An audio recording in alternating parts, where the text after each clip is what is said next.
जन कल्याण संवाद कार्यक्रम के तहत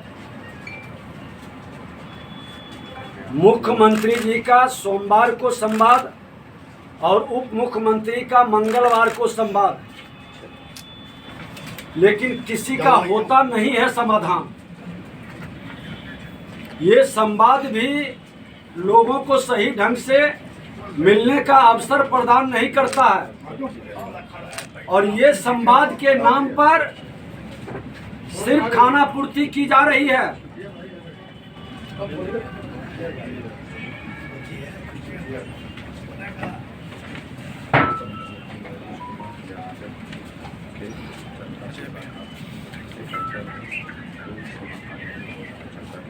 मंत्री जी आज किसानों के लिए वो जो दिखावा कर रहे हैं और जिस तरह से किसानों के खाद बीज अनुदान की मांगों में धान क्रय के मामले में भ्रष्टाचार और घोटाला है, किसानों के साथ बजट सत्र के पूर्व क्यों नहीं बैठे, उनकी समस्याओं के समाधान के लिए आप क्यों नहीं उस तरह के वातावरण बनाए। हर बार कृषि कैबिनेट का आयोजन कर करके आप क्या छलावा करना चाहते हैं। कृषि मंत्री आप ही के महागठबंधन के जब प्रश्न उठाया कि हम चोरों के सरदार बना दिए गए हैं, आप समीक्षा करने के बाद बदले उनको हटा दिए और हर जगह किसानों की त्राहिमाम स्थिति है।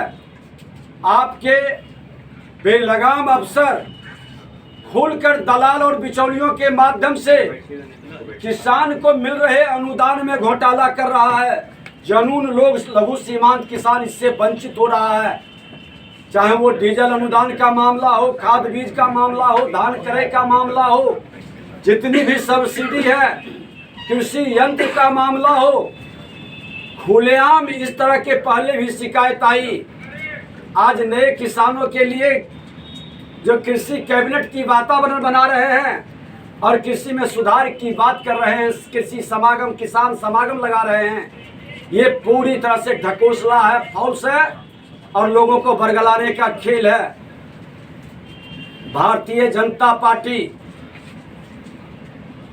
आज स्वामी सहजानंद सरस्वती जी के जयंती के अवसर पर हम शुभकामना के साथ साथ संकल्प भी लेते हैं कि स्वामी सहजानंद सरस्वती जी ने जिस लघु सीमांत मजदूर किसानों की लड़ाई लड़े और उस किसानों के हित में उन्होंने अपने ही समाज के जमींदारों के विरुद्ध आवाज उठाई, जब अपने लोगों को भी उन्होंने नहीं बख्शा, तो उनके विचारधारा को जमीन पर क्यों नहीं उतार रहे हैं।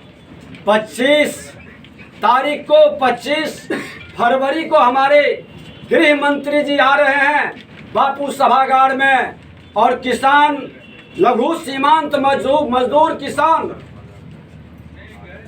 तो स्वामी जी के जो मिशन है, स्वामी जी का जो उद्देश्य है, जो ध्येय है, उस पर प्रकाश डालेंगे और बिहार के उत्थान और कल्याण के लिए इसको जगाएंगे, जिसको इन लोगों ने जातीय जहर से और वामपंथियों ने जो किसानों की, मजदूरों की लड़ाई लड़ता था, वो भी उससे भटक गए, वो भी लालटेन युग में प्रवेश कर करके जंगल राज को गुंडा राज में तब्दील करने में लग गए हैं। इन सब के चेहरे को, नकाब को भी हटाया जाएगा और खुलकर किसानों के हित में, नौजवानों के हित में आज एग्रीकल्चर आधारित बिहार के अंदर इंडस्ट्रियल वातावरण नहीं बन रहा है। निवेशक कई तैयार हुए थे जब भारतीय जनता पार्टी एनडीए की सरकार थी।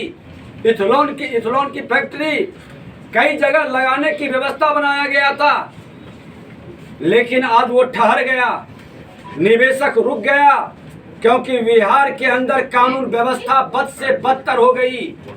दिन दहाड़े गोलियों की बौछार हो रही है, नरसंहार हो रहा है, कोई जिला बाकी नहीं है।